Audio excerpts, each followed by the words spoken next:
በአጭር ሐሳብ ነው ዛሬ አብረን የምናየው። ግን አሁን ጠቅላላ ስዕል ልስጣችሁና ከዛ ውስጥ አጭሯን ዛሬ የምናገርበት ርዕስ እናገራለሁ። አሁን መንፈሳዊ ሕይወታችንን ስንመለከተው ሁላችንም በጣም ችግር ያለበት እንደሆነ ይታየናል።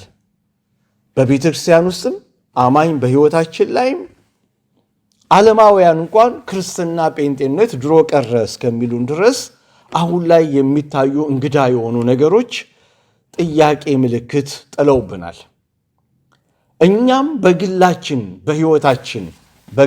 እኛም እንትን ስንል ይቅርታ ላስተካክል። ተስተካክሏል? እሺ፣ አመሰግናለሁ። ጌታ ይባርክሽ። እና በግላችን መንፈሳዊ ሕይወትን ራሱ ስናየው አንዳንድ ጊዜ ምጥ እስከሚይዘን ድረስ እንጨነቃለን። በጣም የክርስትና ሕይወታችን ችግር እንዳለበት ይሰማናል። እና የዚህን ጊዜ እኛ ክርስቲያኖች ልንፈትሻቸው የሚገቡ 3 ኤሪያዎች አሉ። እነዛ ቦታዎች ላይ በትህትና ዝቅ ብለን እነዚህ 3 ኤሪያዎችን መዳሰስ፣ ማየት፣ መፈተሽ አለብን። አንደኛው ዛሬ የምንነጋገረው ዳግም ውልደታችንን ጉዳይ እንደገና ቼክ ማድረግ፣ እንደገና በጥልቀት ማሰብ፣ እንደገና በጥልቀት መመርመር ይጠበቅብናል። ሁለተኛው እድገታችንን መፈተሽ። ሁለተኛው ምናልባት ትልቁ ችግር ዳግም መወለዳችን ላይ ችግር ኖሮ ከሆነ ቀጥሎ ያሉት ነገሮች ሁሉ ዜሮ ነው የሚሆኑት። ስለዚህ እሱን ከመረመርን በኋላ ሁለተኛ መፈተሽ ያለብን እድገታችንን ነው፣ መንፈሳዊ እድገታችንን ነው። እንደምታውቁት ሐዋርያው ጳውሎስ ከሆነ ጸሐፊው ዕብራውያን ወይም ሌላ ብቻ ጸሐፊው ምን ብሏል? እነዚህን የዕብራውያን ክርስቲያን ከጊዜው የተነሳ አስተማሪ መሆን ሲገባችሁ ሲቻል አሁንም ሕፃናት ናችሁ፣ አላደጋችሁም፣ ወተት ነው የምግታችሁ፣ የበሰለ ቃል አያስፈልጋችሁም እያለ ባለማደጋቸው ተደንቆ ተገርሞ ይናገራል። ስለዚህ ምናልባትም አንዱ ችግር ቼክ ማድረግ ያለብን መንፈሳዊ እድገታችን ላይ የሆነ የተዛባ ነገር ሊኖር ስለሚችል እንደገና እድገታችንን በጥልቅ መፈተሽ ይገባናል እንደ እግዚአብሔር ቃል። በሶስተኛ ደረጃ መፈተሽ የሚገባን ቦታ ደግሞ ካለ ፍሬ ነው፣ ፍሬያችንን ነው። ሕይወት ፍሬ አላት። መንፈሳዊ ክርስትና ሕይወት በፍሬ የታጀበ ነው። ገላትያ ላይ እንደሚናገረው 9ን ጠቅሶ ብቻ አልተወሰኑም፣ እነዚህንም የመሳሰሉ ናቸው ሲል ከዛ በላይም ናቸው። እነዚህ የመንፈስ ፍሬና የአገልግሎት ፍሬ የሚያፈራ አባቴ በዚህ ይከበራል ብሎ ጌታም እንደተናገረ ዮሐንስ ወንጌል ምዕራፍ 15 ላይ ሕይወት ይወለዳል፣ ከተወለደ በኋላ ያድጋል፣ ካደገ በኋላ ፍሬ ያፈራል። ያልተወለደ አያድግም፣ ያላደገ ደግሞ በስነ ስርዓቱ ፍሬ ሊያፈራ አይችልም። ስለዚህ ይህንንም ጉባኤ እንዲሁም በበርገል ላይ ያሉ ቅዱሳንን በሙሉ እንደ ወንድም ራሴንም ጨምሬ ላሳስብ የምፈልገው ወይም መንፈስ ቅዱስ ሊያሳስበን የወደደው ይሄ ነገር ከምን መጣብን? የምናያቸው ችግሮች፣ ውስጣችን ያለው ትግል፣ ክርስትና ዳገት የሆነብን ጉዳይ ከምን መጣ? ለምን በሌሎች ተተቸን? ድሮ ቀረ ክርስትና ለምን ተባለን? እኛም ራሳችን ስናይ ብዙ ችግሮች እንጠቅሳለን። ምኑ ጋ ነው ህመማችን? ምኑ ጋ ነው ችግራችን? ምኑ ጋ ነው የሆነ ነገር የተፈጠረው? የቱ ጋ ነው ብለን መፈተሽ ካስፈለገን 3ቱን ኤሪያ ቼክ እናድርግ። ዳግም ውልደት፣ እድገት እና ፍሬ። ዳግም መወለድ መሰረታችን ነው፣ መነሻችን ነው፣ ምንጫችን ነው። እድገት ሂደታችን ነው። ዳግም ከተወለድን በኋላ እድገት ነው የሚቀጥለው፣ ሂደታችን ነው። ሂደትን መፈተሽ ጥሩ ነው። ከዛ አንድ ሰው አደገ ከተባለ አንድ ነገር ሄዶ መጨረሻ ግቡ ምንድነው? ፍሬ ማፍራት ነው። ዛፍ ይተከላል፣ ከዛ ያድጋል። ከዛ ካደገ በኋላ ማደጉን የሚያበስረውን በምንድነው? ፍሬ በመስጠቱ ነው። ገበሬውን የሚያስደስተው ጥሩ ፍሬ በመስጠቱ ነው። ሕይወትም እንደዚሁ ነው። ዳግም እንወለዳለን። ከዛስ እንደሚገባ የእግዚአብሔር ቃል እንደሚለን ማደግ ይጠበቅብናል። ካደግን በኋላ ደግሞ ፍሬ ማፍራት አለብን እና ብዙ ጊዜ ይህንን ምሳሌ ይጠቀማለሁና አሁን አውቶማት መኪናዎች መጡና ይህን እንዳናስብ ሊከለክሉን ይችላሉ። እዚህ ኖርዌይ ላይ ግን ኢትዮጵያ አሁንም ብዙዎቹ እንደዛ ናቸውና ይሄ ማኑዋሉ ባለጊሩ መኪና ሜዳውን በአራት በአምስተኛ ማርሽ እየበረረ የሚሄድ አንድ መኪና እየነዳችሁ ስትሄዱ በዛው ፍጥነት ዳገት ከፍተኛ ዳገት ሲያጋጥማችሁና በዛው ስትሄዱ እስከ ተወሰነ ድረስ ነው አይደል ገቢ በዛ ፍጥነት የሚሄደው ምንም ችግር ሳይፈጥር ይሄዳል ቀስ። ከዛ በኋላ ሁለት ምልክቶች ያሳያል። አንደኛው ፍጥነት ይቀንሳል። እንደ ሜዳው ለዛ ባስገባለት ማርሽ ወይም ጥርስ ዳገቱን አይወጣም። ዳገቱ ራሱ ፍጥነቱን ሲያቀዘቅዘው ይታወቃል የሆነ ችግር እየተፈጠረ እንደሆነ። ሁለተኛው ደግሞ በዛው በአምስተኛው ያን እንዳይል ሊጨርስ ብትሉ መኪናው ይጮሃል አይደል? ድምፅ ያሰማል። ምን ማለቱ ነው? ማርሽ ቀይሩኝ እያለ ጩኸት እያሰማ ነው ያለው። ማርሽ ቀይሩኝ፣ አሁን ካልቀየርከኝ እያለ ጩኸት ያሰማል። ሕይወት እንደዚሁ ነው። በመንፈሳዊ ሕይወታችን ስንጓዝ ሜዳ ብቻ አይደለም፣ ዳገት ይገጥመናል። እኛ የምንፈተሽበት የምንታይበት ዳገቶች ይመጣሉ። ያኔ ፍጥነታችን ሲቀንስ እያየን ኢግኖር አድርጎ ማለፍ፣ ጩኸት፣ ድምፅ፣ ማርሽ ቀይረኝ፣ ለውጥ እፈልጋለሁ፣ የሆነ ነገር ለውጥ፣ አሁን ለውጥ እፈልጋለሁ ብሎ ጩኸት ሕይወታችን ሲጮህ እየሰማን ኢግኖር አድርጎ ማለፍ አደጋ ያመጣል። ስለዚህ ምክሬ መንፈስ ቅዱስ የሚመክረን ነገር ሕይወታችን አልጮህም ወይ? ብዙ ነገራችን ፍጥነት አልቀነሰም ወይ? የጸሎት ፍጥነታችን፣ ቸርች የመምጣት ፍጥነታችን፣ የአምልኮ ረሃብ ፍጥነታችን፣ ለቃሉ ያለን ረሃብ ፍጥነታችን ያኔ ዛሬ ፕሮግራም አድርገን የሚቀጥለው እሁድ ይርቅብናል። ልባችን ይቸኩላል። እያንዳንዱ ኢትዮጵያ እኔ አስታውሳለሁ፣ እንግዲህ እናንተም ታስታውሳላችሁ። ዛሬ አንድ ቦታ አምልከን ከሆነ ነገም ሌላ ቦታ ላይ ሮጠን የምንሄደው ውስጣችን ይራባል፣ ይጠማል። ያ ፍጥነት ቀንሷል። በዛም ፋንታ መቀነሱ ብቻ ሳይሆን ብዙ ውስጣችን የለውጥ ጩኸት፣ ለውጥ ያስፈልገኛል፣ መቀየር አለብኝ፣ ኖርማልነቴን ትቼዋለሁ፣ የበፊቱ አይነት ህይወቴ ቀንሷል፣ የሆነ ነገር ችግር አለብኝ፣ ነካ አድርገህ ለውጠኝ፣ ቀድሰኝ፣ አብጀኝ፣ ስራኝ የሚል ህይወት እየጮኸ ነው ያለው። ይሄንን ምላሽ ሳንሰጥ ኢግኖር አድርገነው ዝም ብለን የምንሄድ ከሆነ አደጋ ይገጥመናል። ስለዚህ ዛሬ አብረን የምናየው በጣም አሳጥሬ ነው የምናገረው። አብረን የምናየው ጉዳይ ትልቁ ጉዳይ ቼክ እናድርግ ምናችንን ዳግም መወለዳችንን እና ልክ ኒቆዲሞስን ጌታ ኢየሱስ እንዳው ኒቆዲሞስ ማን ነው ኒቆዲሞስ? እዚህ ላይ እንዴት ነው የተገለጠው ኒቆዲሞስ ብለን ስናይ ኒቆዲሞስ እንግዲህ እንደ ርዕስ ከፈለጋችሁ የሌሊቱ ፍለጋ ማለትም ትችላላችሁ፣ ወይንም ደግሞ በሌሊቱ ፍለጋ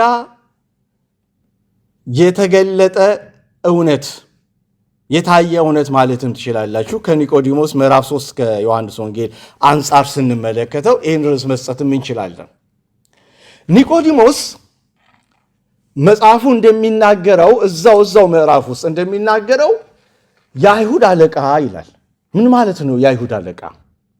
የአይሁድ አለቃ ማለት ይሄ ሰው የአይሁድ አለቃ ነው። ምን ማለት ነው? አይሁዶች 72 አባላት ያለው ሰናሃድሪ የሚባል የሸንጎ ፍርድ ነው የሚባለው የምክር ቤት አይነት አላቸው አይሁዶች። 72 አባላት ነው ያሉት። ከነዚህ 72 አባላት ውስጥ ሰዶቃውያንና አብዛኛዎቹ ፈሪሳውያን ሆነው በጋራ ተውጣጠው በአይሁዶች ላይ አለቃ ሆነው ሕጉ እንዲጠበቅ መንፈሳዊ ነገር እንዲጠበቅም ጭምር ፍርድም የሚሰጡ ፍትህ እንዳይጓደል የሚያደርጉ ሸንጎ አባላት ሆነው ምክር ቤት አባላት ሆነው የተቀመጡ ናቸው። አሁን ልክ ከነዛ መካከል አንዱ ማን ነው? ኒቆዲሞስ ነው። የአይሁድ አለቃ ብሎ መጽሐፍ ቅዱስ ይናገራል። ይሄ ሰው ስልጣን አለው፣ የአይሁድ አለቃ ነው። ወዲህ ደግሞ ስንመጣ መጽሐፍ ቅዱስ እንደሚናገር ወዲህ ደግሞ ስንመጣ አንተ የእስራኤል መምህር ሆነ ይሄን አታውቅም ብሎ ኢየሱስ እዚሁ ምዕራፍ ውስጥ ተናግሮታል። ትዝ ይላችኋል ወደ ቁጥር 10 አካባቢ። ስለዚህ ኒቆዲሞስ ምንድን ነው? የእስራኤል ምንድን ነው? መምህር። ምን ማለት ነው? ሕጉን የበላ ሕጉን፣ ነቢያትን፣ መዝሙራትን፣ ብሉይ ኪዳን ዕውቀት ያለው የቃሉ መምህር ነው።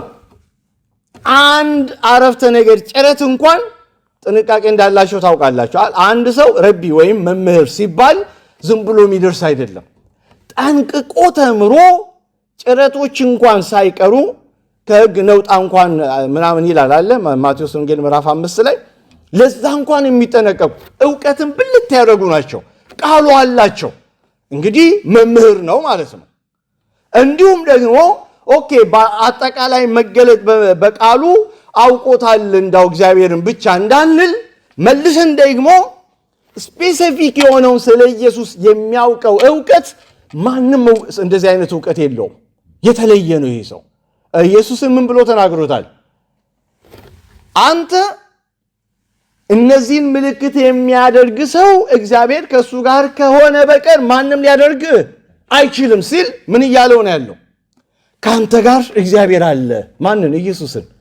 ኒቆዲሞስ ሲመሰክር መልሶ ደግሞ አንተ ከእግዚአብሔር የተላክህ ከእግዚአብሔር ዘንድ ወደኛ የተላክህ መምህር ሆነ የተላክህ ረቢ ሆነ የተላክህ አስተማሪ ሆነ የተላክህ ነህ ብሎ ስለ ኢየሱስ ያውቃል። አይደንቅም? እንግዲህ እዩት። ስለ ኒቆዲሞስ ሶስቱን ነገር የገለጽኩት ዝም ብዬ አይደለም።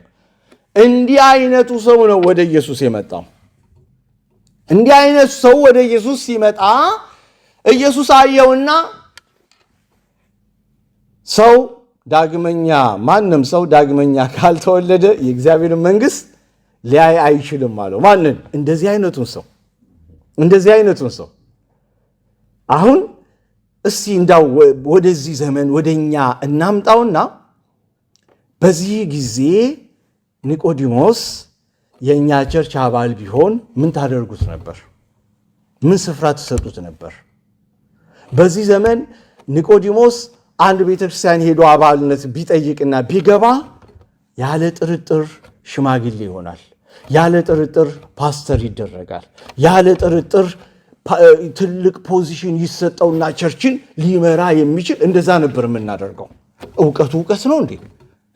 ኢየሱስንም በተመለከተ ብርጥርጥር አድርጎ ትልቅ ሚስጥር የገለጠ ቀድሟቸው ሌሎችን እንኳን ቀድሞ ሚስጥር የገለጠ ሰው ነው። እውቀቱ ምን ያህል እንደሆነ እዩት። እንዲህ አይነት የገዘፈውን ሰው ስልጣን ብትሉ አሉት፣ እውቀት ብትሉ፣ መንፈሳዊነት ብትሉ ሁሉም ነገር ያለው ሰው ነው። ይሄ ሰው ወደ ኢየሱስ ሲመጣ አየውና ዳግም ካልተወለድ የእግዚአብሔርን መንግሥት አታያትም። ዳግም ሰው ካልተወለደ የእግዚአብሔርን መንግሥት አያይም፣ ወደ እግዚአብሔር መንግሥት ሊገባ አይችልም ብሎ ቁርጥ ነገር ነው የተናገረው።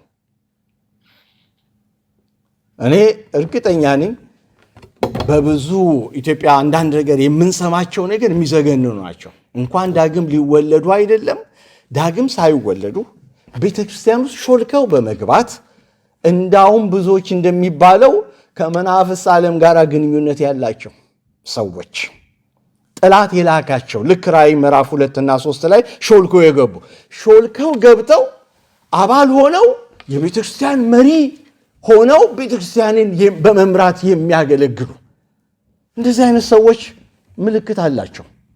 ምልክት አለ። ምንድነው ምልክቱ? ጋር ቤተክርስቲያን የምትሄድበት የተልእኮ አቅጣጫ አላት። እንደዚህ አይነት ሰዎች ሲመሯት የቤተ ክርስቲያን የተልእኮ አቅጣጫ ምን ይሆናል? ይቀየራል። ወደ ሌላ አቅጣጫ ነው የሚወስዷት። ትዝ ይላችኋል ነህምያ ላይ ነህምያ ከጠላት የሆነው ወገን መጣ። ሰንበላጥ ነው ማን ነው ጦቢያ መጣና ጭራሽ መቅደሱ ውስጥ ቦታ ሰጡት። ውስጥ ቅድስተ ቅዱሳን ውስጥ አስገቡት። ነህምያ ዞር ሲል ነው ሌሎች ያስገቡት። አማች ሆነና አንዱን አግብቶ አማች ሆነና ወደዛ ገባ። ከዛ ለመስዋዕት የሚሆነውን የእህል ቁርባን ለአገልጋዮች የሚሆነውን ነገር እፍን እያደረገ ማስቀረት ቀረ። አምልኮም ሆነ የሚገባ ነገር እንዲቀር ያደረገን ውስጥ ሾልኮ በመግባት ወገኖቼ፣ እውነተኛ ደህንነትን ዳግም ያልተወለደ ሰው ቤተክርስቲያን ሲገባ ብጥብጥን ይፈጥራል። ቤተክርስቲያን ወደ አልተፈለገው አቅጣጫ እንድትሄድ ያደርጋል። ቤተክርስቲያንን ህብረት አይጠብቅም፣ አንድነት አይጠብቅም፣ ፍቅርን አይጠብቅም፣ ቅድስናን አይጠብቅም። ኃጢአት ሾልኮ ይገባል። በምናየው ምልክቶች ሁሉ የዛ ነው። ስለዚህ ኒቆዲሞስን ብናገኘው ምን እናደርገው ነበር ብዬ ያልኳችሁ ሆን ብዬ ነው። ይሄ ነገር ስላለ ነው። ጌታ ግን አልተሸወደም። ማንም ቢመጣ ያየዋል በመነጽሩ። ዳግም ሳይወለድ በኢየሱስ ቸርች መሪ ሊሆን አይችልም። ፓስተር ሊሆን አይችልም። ነቢይ ሊሆን አይችልም። አስተማሪ ሊሆን አይችልም። ሾልኮ ሊገባ አይችልም። ኢየሱስ አየው። ዳግም ልትወለድ ያስፈልግሃል። አሁን ኒቆዲሞስ የመጣው በሌሊት ነው አይደል? በሌሊት ነው ኒቆዲሞስ የመጣው በሌሊት ነው። ለምንድን ነው በሌሊት ሊመጣ ይሻለው? ሁለት ነገሮች ነው የሚታሰቡት። አንደኛ የሰናድሪ አባል ስለሆነ፣ የአይሁድ አለቃ ስለሆነ፣ ከ72ቶቹ አንዱ ስለሆነ፣ ትልቅ ስልጣን ስላለው ዝም ብሎ ቢመጣ ከዛ ይባረራል፣ አደጋም ይገጥመዋል። መቅረት አልቻለም፣ መሄድ አልቻለም። እንዲሁ ወዲህ ደግሞ ስንመለከት ስለ ኢየሱስ የሰማው ምልክት እያደረገ ነው፣ ታምር እየሰራ ነው፣ አይን እየፈወሰ ነው፣ ሙት እያስነሳ ነው፣ በሱ እጅ የሚደረግ ታምራቶች ትልልቅ ናቸው የሚለው ወሬ ሲሰማ፣ ምልክቱን ሲሰማ ጎበዝ ሰው ነው፣ ያውቃል። እንዲህ አይነት ምልክቶች እግዚአብሔር ከእሱ ጋር ከሆነ በቀር የሚያደርገው ስላይደለ፣ ይህ ኢየሱስ እግዚአብሔር ከእሱ ጋር ስላለ ለየት ያለ ነው፣ ልቀር ደግሞ አልችልም ብሎ እንዲወስን አደረገው። ስለዚህ መቅረትም አልቻለም። መሄድም ሲያስበው ዋጋ አለው። በሌሊት ቢሄድስ ብሎ በሌሊት ወደ ኢየሱስ የመጣ የሌሊቱ ወዳጅ ሆኗል። ጌታ ይባረክ። ከዛ ግን መጥቶ ያንን ነገር ሲናገር ዳግም ካልተወለድክ የእግዚአብሔር መንግሥት አታይም ሲል በጣም ግራ ሲጋባ ኢየሱስ ደገመለት። ዳግመኛ መወለድ ያስፈልጋችኋል ስላልኩ አታድንቅ። እውነት ነው። የዛሬው ጩኸት ይሄ ነው። ዳግም መወለድ ያስፈልገናል ብዬ ብጮህ ለክርስቲያኖች ሰው ሁሉ በመደነቅ ሊሞላ ይችላል። እንዴት ዳግም መወለድ ለእኛ አማኞች እንዴት ይነገራል? ለቤተ ክርስቲያን እንዴት ይነገራል? በቤተ ክርስቲያን መድረክ ላይ ይሄ ኤሌመንተሪ ተራ የሆነ ነገር እንዴት ይነገራል? ጥያቄ ያጭራል እንደዚህ አይነቱ ጉዳይ። ግን አንድ ነገር ልንገራቸው። በመጽሐፍ ቅዱስ ውስጥ ትልልቅ ዋጋ ያላቸው ነገሮች ዛሬ ለእኛ ግን ኤሌመንተሪ ሆነውብናል። ኤሌመንተሪ ስለሆኑብን እነሱን አንስቶ መነጋገር ደግሞ መደነቅን ሊያመጣ ይችላል፣ ግጭትንም ሊፈጥር ይችላል። እንዴት ዳግመኛ መወለድን ይሰብካል ይናገራል ብለን ልናስብ እንችላለን። ነገር ግን አንዳንድ መጽሐፍ ቅዱስ ውስጥ ያሉ ርዕሰ ጉዳዮች በጥልቅ እንደገና ልናስባቸው የሚገቡ፣ ልንፈትሻቸው የሚገቡ፣ ልንመረምራቸው የሚገቡ ርዕሰ ጉዳዮች አሉ። በመፍራት ዝም ማንለው እንደገና ሪቼክ ማድረግ ያለብን ምንድነው? ህመሜ የቱ ጋር ይጀምራል? የኔ ስብራት የቱ ጋር ይጀምራል? የኔ ችግር የቱ ጋር ይጀምራል? የትኛው ቅድም ካልኳችሁ ከሶስቱ ቦታ የቱ ጋር ነው ብሎ እንደገና መፈተሽ ብልህነት ነው፣ ጥበብ ነው። ዳግም ተወልጄ በትክክል ከሆነ እሰየው። ቀጥሎ ወደ እድገቴ ሂደት ፕሮሰስ ውስጥ ራሴን መፈተሽ አለብኝ። እሱ ጋም ችግር ከሌለው እሰየው። ወደ ፍሬ ማፍራቴ ደግሞ ሄጄ መፈተሽ አለብኝ። እነዚህን ፈትሼ ትክክለኛ የሆነውን የክርስትና ጉዞዬን መጓዝ አለብኝ። ምክንያቱም መጽሐፍ ቅዱስ በብዙ የሚናገረው ጉዳይ አለ። ለምሳሌ ሌላ ቦታ ሳልወጣ እዚሁ ጉዳይ ላይ ይሄ የዳግም መወለድ ጉዳይ ምንድነው እንደዚህ አስፈላጊ እንዲሆን ያደረገው ካላችሁኝ፣ እዚሁ ክፍል ላይ እንኳን ጌታ የተናገረው ነገር ሰው ዳግም ካልተወለደ የእግዚአብሔርን መንግሥት አያይም፣ አለማየትን የሚያመጣ ጉዳይ ነው። ዳግም መወለድ ማለት ሰው ዳግም ከውሃና ከመንፈስ ካልተወለደ ወደ እግዚአብሔር መንግሥት ቁጥር 5 ላይ አይገባም። ስለዚህ ይህ ጉዳይ መንግሥተ ሰማያትን የማየትና ያለማየት፣ የመግባትና ያለመግባት የደህንነት ጉዳይ አድርጎ መጽሐፍ ቅዱስ ስላስቀመጠው ኤሌመንተሪ አድርገነው ዝም ብለን የምናልፈው ጉዳይ አይደለም። እንደገና አንስተን መነጋገር አለብን፣ መፈተሽ መቻል አለብን። ክብር ለኢየሱስ ይሁን። ኢየሱስ ጌታ ነው። ስለዚህ ይህንን ነገር እናስብ።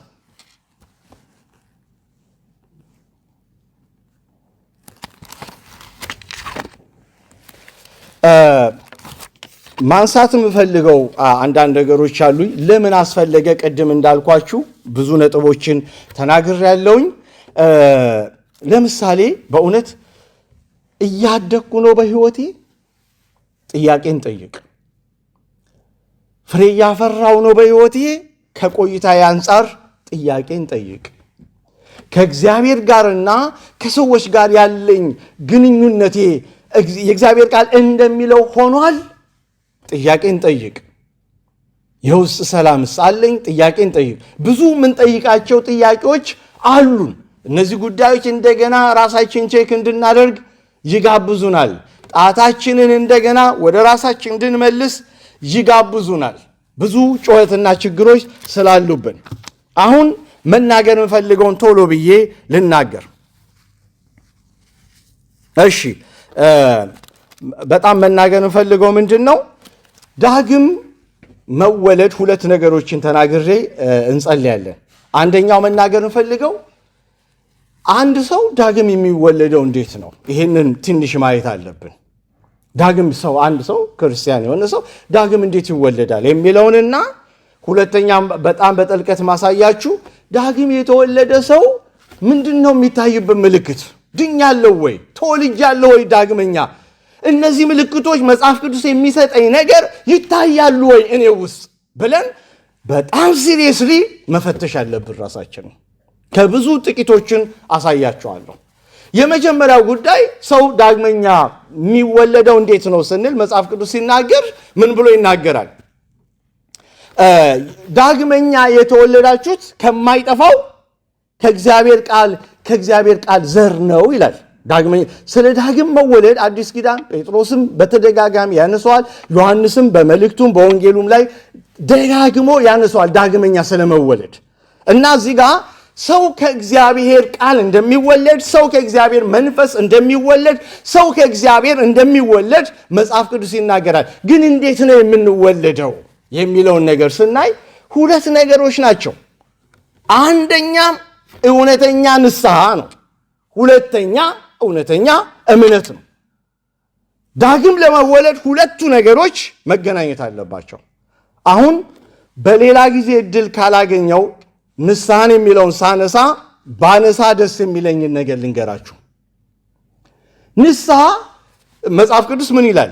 የእግዚአብሔር መንግሥት ቀርባለችና ምን በሉ? ንስሐ ግቡ። አያችሁ፣ ወንጌል ሲሰበክ መጥምቁ ዮሐንስም ሲሰብክ ኢየሱስም ሲሰብክ የእግዚአብሔር መንግሥት ቀርባለችና ምን በሉ? ንስሐ ግቡ ብለው ነው። እንግዲህ የእግዚአብሔር መንግሥት ቀረበች። ወደ እናንተ የቀረበችዋን የእግዚአብሔር መንግሥት የምታዩዋትም የምትገቡባትም በምንድን ነው? በንስሐ ነው እያለ ነው ያለው። ንስሐ ግቡ ነው የተባለው። ስለዚህ ንስሐ የመጀመሪያው ጉዳይ ነው። ግን ስለ ንስሐ ያለን አመለካከት አሁንም እንኳን በበደል ውስጥ ስናልፍ፣ በስህተት ውስጥ ስናልፍ፣ በኃጢአት ውስጥ ስናልፍ ንስሐ ብለን የምናስበው እኛ እያደረግን እንዳለነው አይነት አይደለም። አንዳንድ ማሳያ ልንገራችሁ። ንስሐ ዝም ብሎ ነገር አይደለም። የቃሉ ትርጉምንም እንደምታውቁት ንስሐ መመለስና አቅጣጫ መቀየር ነው ይባላል አይደል? ሜታኖያ የሚለው የግሪክ ቃል መመለስ ማለት ምን ማለት ነው? መመለስ ማለት ሰው እየሄደበት ያለውን የኃጢአት መንገድና ጎዳና እግዚአብሔር ያልፈለገውን ንስሐ ገባ ሲባል ከዛ ምን ያደርጋል? ተርኒያ ይመለስና ወደ ማን? ወደ እግዚአብሔር መመለስ ነው። ንስሐ እንደሱ ነው። እንዲሁም አቅጣጫ መቀየር ማለት ተመሳሳይ የሚሄድበትን አቅጣጫ 180 ዲግሪ ምን ማድረግ ነው? ከዛ መዞር ነው። እከተለው የነበረውን ኃጢአት ንስሐ ገባው ማለት ምን ማለት ነው? 180 ዲግሪ አቅጣጫን ስቀይር ወደ እግዚአብሔር ሳደርግ ንስሐ የሚለው ትርጓሜ ሜታኖያ የሚለው ቃል ይህንን ያመለክታል። ግን በጣም ልነግራችሁ እንፈልገው አሁንም እንኳን በአንዳንድ በደልና ኃጢአት ውስጥ ሰው ይሳሳታል። ኃጢአትን ልንሰራ እንችላለን። ግን ሲሆን ንስሐ ስንገባ ገባን የምንላቸውን 3 ኤሌመንቶችን ልንገራችሁ። ይህንን አጥብቃችሁ ያዙ። የመጀመሪያ ንስሐ አእምሮን ይነካል። ከአእምሮ ጋር ግንኙነት አለ። የመጀመሪያው ስቴፕ እውቀታችንን ተች ያደርገዋል። ምን ማለት ነው ይሄ? ንስሐ በአእምሯችን ወይም በእውቀታችን ውስጥ ያልፋል ስንል ማለታችን ነው። አንድ ሰው እየሆነ እያደረገ እየሰራ ስላለው ስለዛ ኃጢአት ትክክለኛ መረዳት ወይም ግንዛቤ መያዝ ማለት ነው። አንድ ሰው አንተ ታውቃለህ እግዚአብሔር ይቅር በለኝ ያደረኩትን ማለት አይደለም። ያደረኩት ያ ነገር ኃጢአት መሆኑን ማወቅ፣ ያ ነገር በደል መሆኑን መረዳት፣ እግዚአብሔርን እያሳዘነ እንደሆነ ማወቅ ከሱ ይጀምራል። ንስሐ በአእምሯችን ማለፍ አለበት። ያ ነገር ልክ ነው ኃጢአት ነው ብለን መረዳት አለብን። ኃጢአት መሆኑን ሳናውቅ ንስሐ መግባት አይቻልም። የመጀመሪያ ደረጃ ነው። ሁለተኛው ደረጃ ንስሐ በስሜታችን ውስጥ ያልፋል። ምን ማለት ነው? በስሜት ውስጥ ማለፍ ማለት አንድ ሰው የሚሰራውን ኃጢአት መሆኑን ከተረዳ በኋላ የሰራው ነገር ያ ኃጢአት እግዚአብሔርን የሚያሳዝን እንደሆነ ገብቶት መጸጸት ሲጀምር፣ ንስሐ በስሜት ውስጥ ያልፍ መጸጸት ስላደረገው ነገር ሲጀምር፣ ማዘን ሲጀምር፣ ማልቀስ ሲጀምር ለዛ ጉዳይ ንስሐ ተሻርጎታል ማለት ስሜቱ። ሁለተኛ ስቴፕ ይሄንን ላይ ካቆመ ልክ አይደለም። ወደ ሶስተኛው መሄድ አለበት። ሶስተኛው ደግሞ የንስሐ ማለፍ ያለበት የትኛው መንካት አለበት? ፍቃዳችንን ነው። ያ ማለት ውሳኔ ይፈልጋል። ንስሐ በፍቃዳችን ወይም በውሳኔያችን ውስጥ ማለፋል። ምን ማለት ነው? ከዚህ በኋላ ይህንን ኃጢአት አላደርገውም፣ አልመላለስበትም ብሎ በዛ ጉዳይ መወሰን፣ መጨከን። ለዚህ ነው መጽሐፍ ቅዱስ ምሳሌ ላይ ሲናገር ኃጢአትን የሚሰውር አይለማም፣ የሚናዘዝባትና ምን የሚያደርግ የሚተዋት የወሰነ ማለት ነው እሱ ይለማል ማለት ነው። ስለዚህ ንስሐ መግባት ማለት እነዚህ 3 ነገሮች ስናሟላ ነው። አሁን የሆነ ነገር ላይ በደል እንደበደልን ሲሰማን እቤት ስንገባ 3ቱን ስቴፖች አስቡ። መጀመሪያ ይሄ ጉዳይ ኃጢአት ነው አይደለም ልረዳው። ከተረዳው በኋላ ይሄ ልክ ጴጥሮስን ምሳሌ ይሁን ዶሮ ሳይጮህ 3 ጊዜ ትክደኛለህ አለው አይደለም። ከዛ በኋላ ሲክድ የመጀመሪያውን አልገባውም፣ ረሱታል። የኃጢአት እየሰራ እንደሆነ አላወቀም። ሁለተኛም አላወቀም። ሶስተኛ ዶሮዋ ስትጮህ ትዝ አለው ይላል ጌታ የተናገረው ቃል። ኃጢአት እየሰራው ነው ለካ፣ እየበደልኩ ነው ለካ፣ በኃጢአት እየተጓዝኩ ነው ለካ ብሎ ገባው። ልክ ሲገባው ተጸጸተና ምን ሆነ ነው የሚለው? አለቀሰ ይላል። ሄዶ አለቀ፣ ስሜቱ ተነካ። ከዛ በኋላ እንደዚህ አይነት ክህደት በህይወቱ ዘመን አልተደገመም። ወሰነ። ንስሐ ማለት ይሄ ነው። ጌታ የንስሐን ህይወት ያብዛልን። አሁን አንድ ሰው የእግዚአብሔር መንግስት ለመውረስ ወይም ደግሞ ዳግም ለመወለድ ንስሐና ምን ብያቸዋለሁ? እምነት ብያለሁ አይደል? በማመን ነው። ስናምን ዳግም እንወለዳለን። እነዚህ ቀላል የሚመስሉ ናቸው። ማመን ስንል ራሱ አንዳንድ ጊዜ ትርጉም የተዛባ ይሆናል ትርጉማችን። ማመን ራሱ ምንድን ነው የምናምነው የሚለውን በጣም ማስተዋል አለብን። አንድ ሰው በኢየሱስ አምናለሁ ሲል አራቱን መሰረታዊ የኢየሱስን ጉዳዮች ሲያሟላ ሲያምን ነው። አንድ መወለዱ፣ ኢየሱስ ክርስቶስ ሥጋ ለብሶ ከላይ ወርዶ እኛን ሰው ሆኖ ባሪያን መልክ ይዞ ተወለደ፣ መጣ፣ ሰው ሆኖ መጣ የሚለውን ማመን ይጠይቃል። ሁለተኛ የኢየሱስ ክርስቶስ የመስቀል ላይ ሞቱን ዕዳችንን እንደከፈለ በመስቀል እንደሞተ ማመንን ሁለተኛ ያካትታል። አምናለሁ ስለ ኢየሱስ ስንል ሶስተኛው ነገር ኢየሱስ ክርስቶስ ከሙታን ተነሳ በትንሣኤው ማመን ሶስተኛውን ያካትታል። አራተኛው ደግሞ ኢየሱስ ሊፈርድ በቅዱሳኑ መካከል ሊነግስ ዳግመኛ ይመጣል ብዬ አራቱን ሳካትት ስለ ኢየሱስ ያለኝ ሙሉ እምነት ይሆናል። ያ ነው እምነት። በኢየሱስ ማመን የምንለው እሱ ነው። የእግዚአብሔር ልጅ መሆኑን ጌታ መሆኑን አንድ ላይ ስናምን እምነት ሙሉ የተሟላ እምነት እንላለን ማለት ነው። አሁን ይሄንን ያነሳሁት ዝም ብዬ አይደለም። ይሄንን ከያዝን በኋላ ዋናውን ዛሬ ቼክ ፖይንቶችን አሳያችሁና ነው የሚጨርሰው። አንድ ሰው ዳግም ተወለደ ስንል የተወለደ ሰው ዳግም የተወለደ ሰው ምልክቶቹ ምንድን ናቸው? እነዚህን እባካችሁ እንፈትሽ። አሉ እነዚህ ምልክቶች እኔ ላይ ይታያሉ ወይ? እነዚህ ናቸው። አሁን እኔ በቃ በዋናነት እንድል የሚያደርገኝ ነገር ቼክ እንድናደርግ የሚያስፈልጉን ነገሮች እነዚህ አሁን ምነግራችሁ ነው። ዳግም ተወልጃለሁ ወይ? ታዲያ ዳግም እንደተወለደ ሰው ነው እየኖርክ ያለሁት? ዳግም ከተወለድኩ ይሄ ነገር ለምን ታየ? ዳግም ከተወለድኩ ይሄ ነገር ለምን ሆነ? ለምን ይሄ ምልክት አልታየም እኔ ላይ?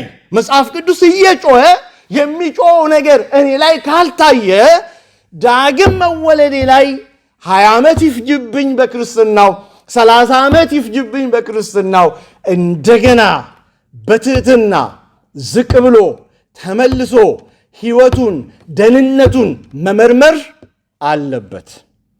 ጌታ ይርዳል። እና አንደኛ ቶሎ ልንገራችሁና ጨርሳለሁ።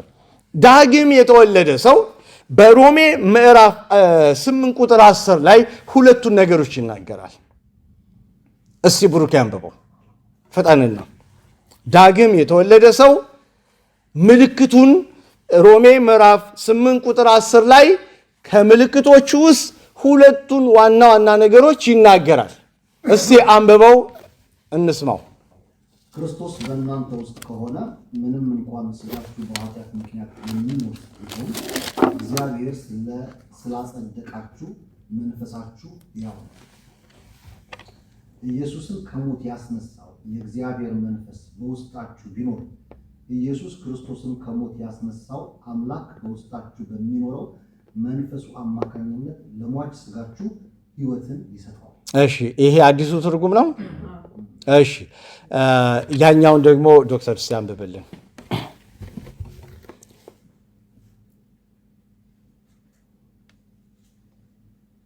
ሮሜ 8 ቁጥር 10 ክርስቶስ በእናንተ ውስጥ ቢሆን ሰውነታችሁ በኃጢአት ምክንያት የሞተ ነው፣ መንፈሳችሁ ግን በጽድቅ ምክንያት ሕያው ነው። በቃ ይህን ቃል ሰማችሁት? ክርስቶስ በእናንተ ውስጥ ቢኖር፣ ይሄ ማለት ዳግም መወለድ ነው። ክርስቶስ በእናንተ ውስጥ ቢኖር ሁለት ምልክቶች አሉ ነው የሚለው። የመጀመሪያው ምልክት ምንድን ነው? በኃጢአት ምክንያት ሰውነታችሁ ምንድን ነው? ሙት ነው ይላል።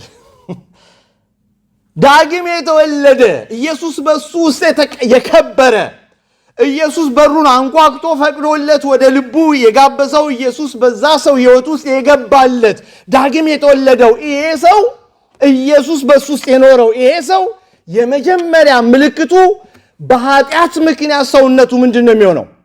ሙት ይሆናል። ምን ማለት ነው? ይሄ ሰው ልክ ዳግም ስንወለድ ኃጢአትን በተመለከተ እኔ ሙት ነኝ፣ ያንን ኃጢአት ላደርገው አልችልም። ለኃጢአት ምን ሆኛለሁ? ሞቻለሁ። ለስድብ ሞቻለሁ፣ ለቁጣ ሞቻለሁ፣ ለሐሜት ሞቻለሁ፣ ለዝሙት ሞቻለሁ። ዝሙት እግር አውጥቶ ወደ እኔ ቢመጣ እኔ ሞቻለሁኝ። ቁጣ ወደ እኔ ቢመጣ እኔ ሞቻለሁኝ። ሰውነታችሁ ምንድን ነው የሚለው? በኃጢአት ምክንያት ሙት ነው ማለት ኃጢአትን ለመስራት አንተ እኮ ሞተሃል። የሞተ ውሻ እግራችሁን አፍ ውስጥ ሊነክሳችሁ አይችሉም። ሞቷል፣ በቃ የለውም። ስለዚህ አንድ ሰው ዳግም ሲወለድ ኢየሱስ በትክክል በልቡ ዙፋን ላይ ሲነግስና ሲቀመጥ ያኔ ይሄ ሰው ምን ይሆናል? በኃጢአት ምክንያት ሰውነቱ ሞት ነው የሚሆነው። ኃጢአት ውስጥ ሊኖር አይችልም። ሁለተኛው ደግሞ የሚናገረው ምንድነው? ክርስቶስ በእናንተ ውስጥ ቢኖር በጽድቅ ምክንያት ሕያዋን ናችሁ ደግሞ ይላል። ሞትና ሕያው የሚለው በምን ምክንያት ነው? በጽድቅ ምክንያት። ምን ማለት ነው? ጽድቅን በተመለከተ ጉዳይ ይሄ ሰው ሕያው ነው። ለመጸለይ ሕያው ነው። ለማንበብ ሕያው ነው። ለመቀደስ ሕያው ነው። እግዚአብሔርን ለማስደሰት ሕያው ነው። እንደ ቃሉ ለመኖር ሕያው ነው። በቃሉ ውስጥ ይሄን አድርጉ ለተባለው ሕያው ነው። ለተሰጠው ተልእኮ ሕያው ነው። ስለዚህ በጽድቅ ምክንያት ምንድነው ማለት ነው? ሕያው ይሆናል። ምን ማለት ነው? መልካም የሆነውን የሚፈልግ መጥፎ የሚሆነውን የማይፈልግ ይሆናል።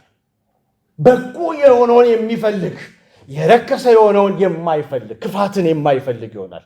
በቃ እኔ ለኃጢአት ለነዚህ ነገሮች ሙት ነኝ፣ ለነዚህ ነገሮች ደግሞ ሕያው ነኝ ብሎ መጽሐፍ ቅዱስ ይናገራል። ስለዚህ እነዚህ ሁለት ምልክቶች ቼክ እናድርግ በሕይወታችን። ለኃጢአት ሙት ነኝ ነው ወይስ ኃጢአትን ራሴው ሄጄ ነው የማደርገው? በቀጠሮ ነው ወይ ኃጢአትን የምሰራው? በቀጠሮ መሳደር፣ በቀጠሮ መናገር፣ በቀጠሮ እንትን ማድረግ ያ ችግር ነው።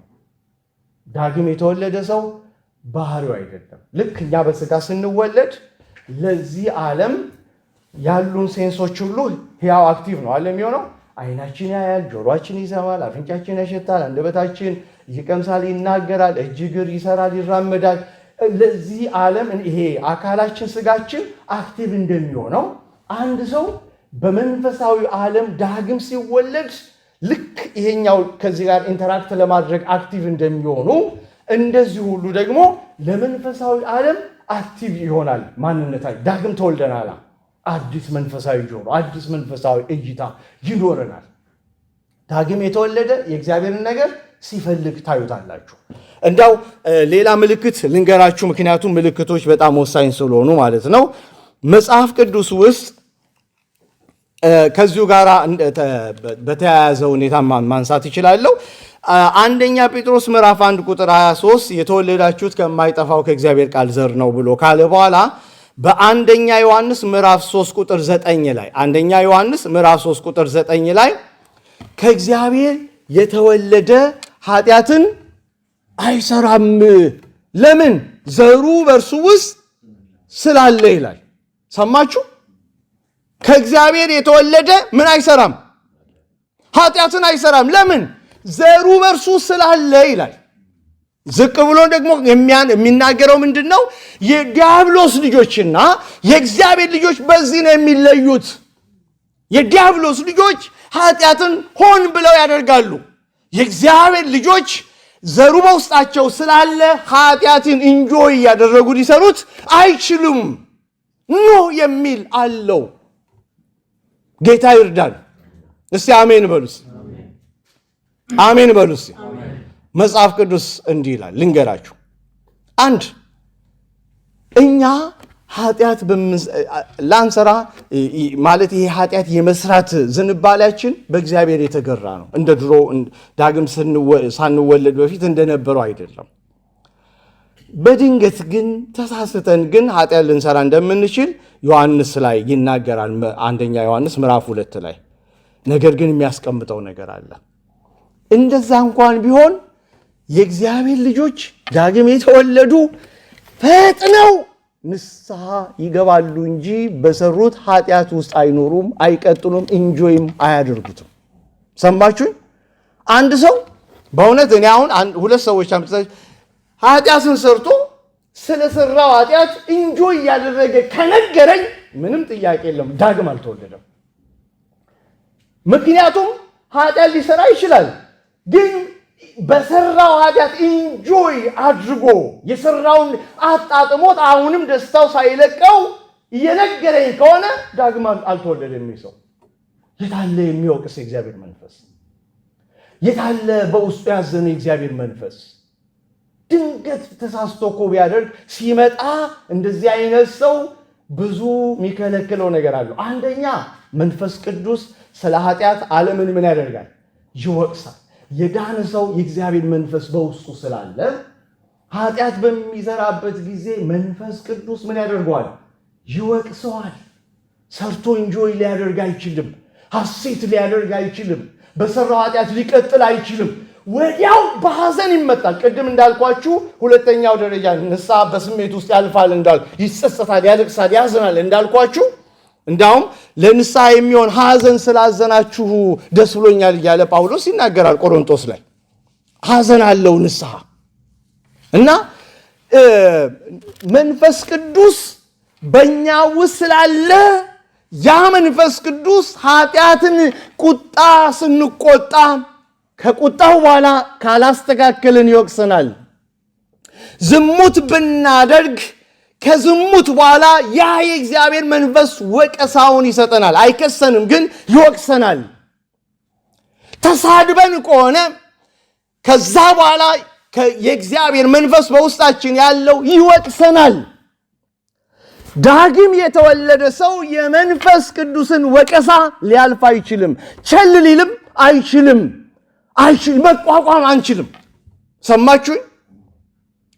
እንደዚህ አይነት ሙከራ አድርጋችሁ አጥቁም ነው ወይስ ሁላችንም በጣም ንጹህ ሆነን የኖርነው? እስከዛሬ ሁላችንም በልዩ ልዩ በደል ውስጥ አልፈናል። ግን ያ በደል ውስጥ ሰርታችሁ ካለፋችሁ በኋላ መንፈስ ቅዱስ ምን ነበር ያደረገው እናንተ ውስጥ? የወቀሳ ድምፅ አላስቀምጥ ብሏችሁ ውስጣችሁ ተወቅሶ በመንፈስ ቅዱስ ልክ አይደለም፣ እግዚአብሔርን በድላል፣ ይህ ኃጢአት ነው፣ ወደ ንስሐ ና እያለ መንፈስ ቅዱስ ሞግቷችሁ ከሆነ ይሄ የዳግም መወለድ ምልክት ነው። ሰማችሁኝ? ከሌለስ አልተወለድንም ማለት ነው። ቼክ እናድርግ። ተሳድቤ አሁንም እቀጥል፣ ተቆጥቼ አሁንም እቀጥል፣ ቂም ይዤ አሁንም እቀጥል ከሆነ የሚወቅሰው መንፈስ ወዴት ነው ያለው? የመንፈስ ቅዱስን ወቀሳ አማኝ ዝም ብሎ ቸል ብሎ ካለፈ፣ ሁለት እግዚአብሔር ለአማኞች በጎ ሕሊናን ምን አድርጓል? ሰጥቷል። ስለዚህ ይሄ በጎ ሕሊና ደግሞ ምን ያደርገናል? ይወቅሰናል። የመንፈስ ቅዱስ ወቀሳ አለ፣ ደግሞስ የሕሊናም ወቀሳ አለ። እሱም ዝም ብሎ አያልፍም። ሕሊናም ሲወቅሰኝ ልክ አይደለም፣ አእምሮ ዝም ብሎ ነው የሚናል። ሕሊና ግን ምን ያደርጋል? ልክ አይደለህም ብሎ ይወቅሰናል። የእሱንም ወቀሳ ስናልፍ፣ ሶስተኛ ይሄ የእግዚአብሔርም ቃል አማኝ ይወቅሰዋል አይደል? አንተን እንዳልበድል ቃልህን በልቤ ሰወርኩ ይላል። እስቲ የሆነ ነገር ስትበድሉ በጊዜ የተሰወረ የእግዚአብሔር ቃል ወደ ላይ መጥቶ ፈንድቶ ጩኸቱን አያሰማችሁም? ልክ እንዲህ ሳደርግ ይሄ ቃል ትዝ አለኝ ተመለስኩ የምትሉት ነገር የለም? ቃሉም ይወቅሳል። ታይሚንግ ቦምብ ነው። ዝም ብላችሁ የምትማሩትና የምታነቡት ቃል በውስጣችሁ ገብቶ የሆነ የበደል ጊዜ ልትበድሉ ስትሉ ምን ያደርጋል? ውስጣችሁ ይጮሃል፣ ይፈነዳል፣ እንዳታደርጉት ያደርጋል። ስለዚህ ይሄንንም ቼክ እናድርግ። እንደው አንድ ከጨመርኩኝ አባ አባት የምንልበት የምንጮህበት የልጁን መንፈስ ሰጠን። ሰው ዳግም ሲወለድ ሮሜ ምዕራፍ 8 ላይና ገላትያ ምዕራፍ 4 ላይ ቁጥር 6 ይናገራል። ሮሜ ምዕራፍ 8 ቁጥር 15 ይናገራል። ዳግም የተወለደ ሰው ልክ ስንወለድ ልጆቹ ስንሆን አባ አባት እያለ የሚጮህ መንፈስ ምን ሆኗል? የዛኑ ጊዜ ተሰጥቶናል። ይሄ እንዴት ምልክት ሊሆን ይችላል ካላችሁ የዳነ ሰው ዳግም የተወለደ ሰው ከአባቱ ጋር ሳይነጋገር መዋል ማደር አይችልም። የሚጮህ አባ እያለ የሚጮህበት መንፈስ ተሰጥቶታል። አባ አባ እያለ የሚጮህበት መንፈስ ከእግዚአብሔር ጋር ያስተሳስረዋል። አባቱ ይናፍቀዋል። በየሆነ ደቂቃው ትዝ ይለዋል እግዚአብሔር። ጋድ ፋሚሊ ነው ያ ሰው የሆነው። የእግዚአብሔር ነገር ትዝ ይለዋል። ቃሉ ትዝ ይለዋል። ጸሎት ትዝ ይለዋል። እግዚአብሔር በየጊዜው ይናፍቀዋል። ዳግም የተወለደ ሰው ይሄ መንፈስ ተሰጥቶታል። ይናፍቀናል እግዚአብሔር ወይስ ምንም ሳይናፍቀን ትዝም ሳይለን ወራት ምን ቆይ ከሆነ ችግር አለ ማለት ነው። አባ አባት ብለን የምንጮህበት የልጁ መንፈስ ስለተሰጠን በመጨረሻችን ተናግሬ አበቃለሁ። በመጨረሻ መናገር እንፈልገው ከመለኮቱ ባህሪ ምንድናችሁ? ተካፋይ ሆናችኋል ይላል ዳግመኛ በመወለድ። አሁን ይሄ ትልቅ ቼኪንግ ፖይንታችን ነው። አንድ ሰው ዳግም ሲወለድ ጴጥሮስ ሁለተኛ ጴጥሮስ ምዕራፍ 1 ላይ ታገኙታላችሁ። ከመለኮት ባህሪ ምን ሆናችኋል? ተካፋይ ሆናችኋል እኮ ነው የሚለው። ታዲያ የት አለ ያ ባህሪ በእኛ ላይ የሚታየው? ደግነቱን ተካፍለን ደግነቱ ከወዴት ጠፋ ከኛ ህይወት? ቸርነቱን ተካፍለን እኛ ጋር ለምን አልታየም? ፍቅሩን ተካፍለን ትንሽ ጥላቻ ለምን አቆመን? ጥሶ የሚሄድ ጥላቻን የሚያሸንፍ ፍቅር ተቀብለን ፍቅር ከየት ጠፋ? ደግነቱ ከየት ጠፋ? ቸርነቱ ከየት ጠፋ? መልካምነቱ ከየት ጠፋ? ከመለኮት ባህሪ ተካፋይ ከሆነ እነዚህ ባህሪያቶች በእኛ ላይ መንጸባረቅ አለባቸው። የለባቸው? አለባቸው። እና አንድ ምሳሌ ተናግሬ ላብቃ። ለዚህ ማሰሪያ ይሆን ባለፈው ነግሬያቸዋለሁ። አንዲት እህት ልባ በክርስቶስ በቃ የነደደ በክርስቶስ ፍቅር የተሞላ ከክርስቶስ ጋር የተጣበቀች ሴት ከቤቷ ወጥታ ስታልፍ ስታገድም በሯ ላይ ቁጭ ብሎ የሚለምን ለማኝ ሁሌ ሲለምናት ሁሌ እየሰጠችው ታልፋለች። መስጠት ብቻ ሳይሆን ምግብ መስጠት ብቻ ሳይሆን ቁጭ ብላ ጊዜ ሰጥታ ከሱ ጋር ታወራለች፣ ትመካከራለች። በቃ ብቸኝነቱን እንጂ ሰው አልቀረበውም። ጓደኛ ሆናው አውርታው ምግብ ሰጥታው ታልፋለች። ሁሌ ሌላ ነገር ምንም አትልም። ሁሌ ይህንን ታደርጋለች። ከዛ አንድ ቀን ግን ክርስቶስን መናገር መስበክ ቻለች። ሰበከችው፣ ነገረችው ስለ ክርስቶስ በመስቀል ላይ ስለ ሰዎች ልጆች ኃጢአት እንደሞተ ራሱን ለሌሎች መስዋዕት እንዳደረገ ያንን ፍቅር ስትነግረው እያለቀሰ ሰማትና እንዲህ ብሎ ጠየቃት፣ አንቺ የእሱ ወንድም ነሽ ወይ? እንዴት ስትል እሱ ጋር የነገርሻቸውን ነገሮች ሁሉ እሱ አንቺ ላይ ያለው ምናልባት ይሄ ነገር ከዘር ነው ወይ አላት። እሷ ላይ ምንድን ነው የታየው? ከመለኮት ባህሪ ተካፋይ ሆናለች። ያንኑ ምን አደረገች? አሳየች። ከንግግራችን ቃል ይልቅ ሕይወት ይጮሃል፣ ተግባር ይጮሃል። ኢየሱስ ጌታ ነው ብለን ከመናገር የበለጠ ሰውን ስቦ እግዚአብሔር ሊያመጣ የሚችለው በእኛ ላይ የሚታየው የመለኮት ባህሪ ሲንጸባረቅ፣ ፍቅሩ ሲታይ፣ ምሕረቱ ሲታይ፣ በጎነቱ ሲታይ፣ ይቅር ባይነቱ ሲታይ ያኔ ሰዎች እኛ ላይ እግዚአብሔርን ያያሉ። ታዲያ ወዴት ነው ያለው? እነዚህን ቼኪንግ ፖይንቶች ቼክ እናድርግ። በኃጢአት ደስ እያለኝ ነው አደርገው ካረኩ እሱ በኋላ እጸጸታለሁ፣ አዝናለሁ፣ እመለሳለሁ። እንደገናስ በጽድቅ ምክንያት ሕያው ነኝ ሲል መልካም የሆኑ የእግዚአብሔርን ነገሮች ለማድረግ ውስጤ ሕያው ሆኖ ያንን ነገር ለማድረግ መነሳሳት፣ የእግዚአብሔርን ስራ ለመስራት መነሳሳት፣ ይሄም ምልክት ይታይ። በኃጢአት አለመሰንበት፣ ይቅርታ አለማድረግ ኬት ነው? ባለፈው ሞዲ ስትናገር ነበር አይደል? አንድ ቀን ምንድነው የሆነ ጓደኛ እንትን እንደዚህ ይሄ ነገር አለ ንስሐ ምናምን አለ ምናምን ጓደኛ እንደዛ ይለ ትወቀሳለህ ወይ? ቀላል ጥያቄ እኮ አይደለም። እንዴት ነው ትወቀሳለህ? አይ በቃ ደህና ነህ ማለት ነው ይላል የሱ ጓደኛ። ይሄ ነገር ቀላል አይደለም እንዴ! እኔ ቂምጂ መጽሐፍ ቅዱስ ፀሐይ ምን አይበል አይጥለቅ ማለት 12 ሰዓት እኮ ነው የተሰጠ ማለት ነው።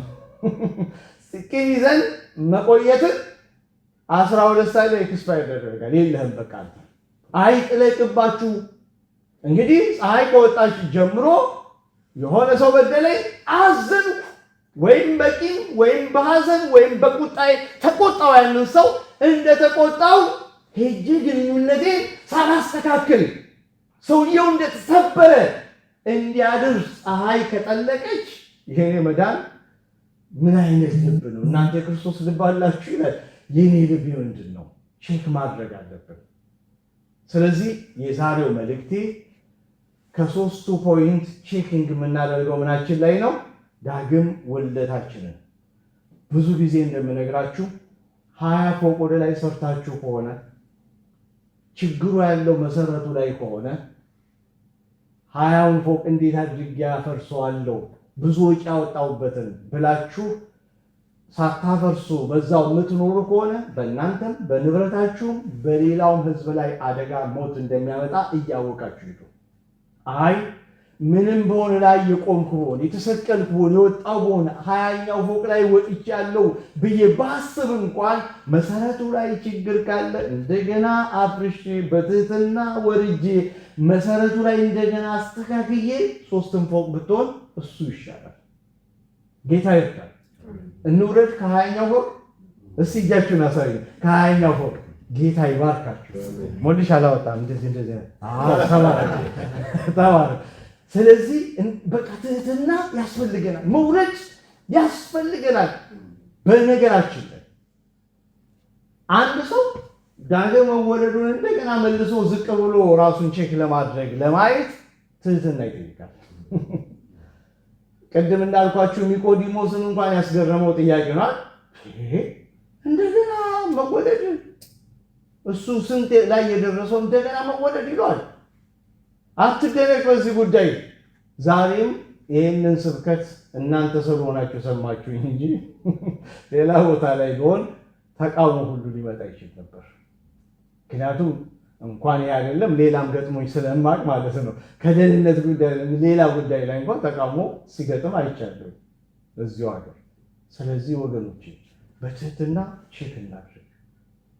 የሚወቅስ መንፈስ ውስጥ ያለ ቃሉ ይወቅሰኛል፣ ሕሊና ይወቅሰኛል፣ መንፈስ ቅዱስ ይወቅሰኛል። እየሰማቸው ነው፣ ቼክ እያደረግኩ ነው። ጽድቅ ሲታሰብ ውስጥ አንደኛ ነው። ኃጢአት ሲጻየፍ ሙትት ብያለሁ፣ ሴንስለስ ነኝ። ከሰራው ውስጥ ቶሎ ብዬ ንስሐ እገባለሁ። ግንኙነትን ለማስተካከል ወዲያውኑ እጥራለሁ። እንደዚህ ከሆነ ምልክቶቹ ጥሩ ናቸው። ካልሆነ ግን እንደገና እንፈትሽ። አንድ ጊዜ ቢሊግራም እንደዛ አሉ ነው አለ ይባል ሲሰብኩ በዓለም ላይ ታዋቂ ፓስተሮችን ሰብስበው አስተማሩ ስለ ዳግም መወለድ። አብዛኛው 90% ጌታን ተቀበሉ እንደገና የሚል ሰማሁ። እንዴት እንደሆነ ባይገባኝም አንዳንድ ጊዜ የሆነ ነገር ሰው ቅድም እንዳልኳችሁ ኒቆዲሞስ ላይ የደረሰው ዛሬ የኛ ቤተክርስቲያን አባል የኛ ህብረት አባል ቢሆን የምንሰጠው ቦታ የተለየ እንደሆነ ጥያቄ የለኝም። የምንሰጠው ቦታ ኢየሱስ ግን ዳግም ተወለድና ከዛ ገባለ እና ኒቆዲሞስን ማንበብ ከፈለጋችሁ ዮሐንስ ወንጌል ምዕራፍ 7 ላይ እንደገና ምዕራፍ 19 ላይ ቀጥሎ ያለውን የሱን ታሪክ መጽሐፍ ቅዱስ ይናገራል። ተለውጧል ሰውየው። ምዕራፍ 9 ላይ በኢየሱስ ላይ ፍርድ ሊያመጡ ሲሉ ኖ አለ። ህጋችን ከሰውየው ከበደል ደረሰ ከሚባል ምንም ሳይሰማ ይፈርዳል እንዴ አለ። ሰናዲ ላይ ቀርቦ ማለት ነው። በኢየሱስ ላይ ሊፈርዱ ሌሎቹ ሲነሱ ህጋችን እንደዚህ ይላል አለ። አነቃቸውና ያ እንዳይሆን አደረገ። ለፍትህ ሲሟገት ታያላችሁ፣ ህጉን ጥሶ። ምዕራፍ 19 ላይ ደግሞ ስለ ኢየሱስ ከሞተ በኋላ አደባባይ በይፋ ወጥቶ ምን አደረገ? ሽቶ ከርቤ ምናምን ይዞ ኢየሱስን ገንዞ የቀበረ ከማትያስ ጋር ሁለቱ ናቸው። ሁለቱ ስውር ደቀ መዝሙር ነበሩ። አሁን ላይ ግን በአደባባይ ተገለጡ። ስለዚህ ኒቆዲሞስ የመጀመሪያውን ህይወት ከኢየሱስ ጋር ተገናኘ፣ ዳግም ተወለደ። በዛም በፕሮሰስ ውስጥ ሄዶ አድጎ የተገለጠ ኃይለኛ ደቀ መዝሙር ሆኖ ብቅ ብሏል። መጨረሻው እኛንም እግዚአብሔር እንደዚህ ያድርገን። እንጸልያለን።